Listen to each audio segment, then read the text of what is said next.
আমাদের বাড়ির সামনে না খুব সুন্দর একটা বার মন্দির আর বজরংবলীর মন্দির আছে।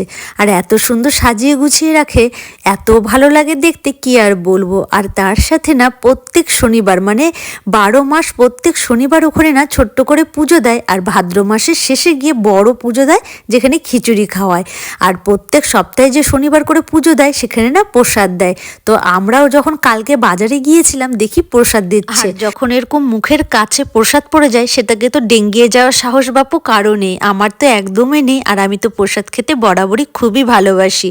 তো ওখানে গিয়ে আমিও লাইনে দাঁড়িয়ে পড়লাম। দেখেছেন কতটা লাইন ছিল, সেখানে ধীরে ধীরে এলাম, এসে আমিও একটা প্লেটে নিয়ে নিলাম, ও কিন্তু একটা প্লেটে নিয়ে নিল। আর কতটা করে প্রসাদ দিয়েছে। আর ওখানকার প্রসাদগুলো খেতে এতটা ভালো লাগে, আমার আবার না ভীষণই ভালো লাগে। তাই আমি আবার লজ্জা করি না, আমিও দাঁড়িয়ে যাই প্রসাদ খেতে। প্রসাদটা হাতে নিয়ে এবার প্রণাম করে আমি মুখে দিয়ে দিলাম। বার মন্দিরের পুজোর প্রসাদ বলে কথা, বলুন দেখবেন পুজোর প্রসাদ কিন্তু সবার কপালে হয় না। যেমন প্রত্যেক সপ্তাহে আমার কপালে হয় না, আবার যখন সামনে পড়ে যায় আমি এভাবে নিয়ে নিই। আর জ্যাকেটটা পরেছি কারণ ভীষণই ঠান্ডা।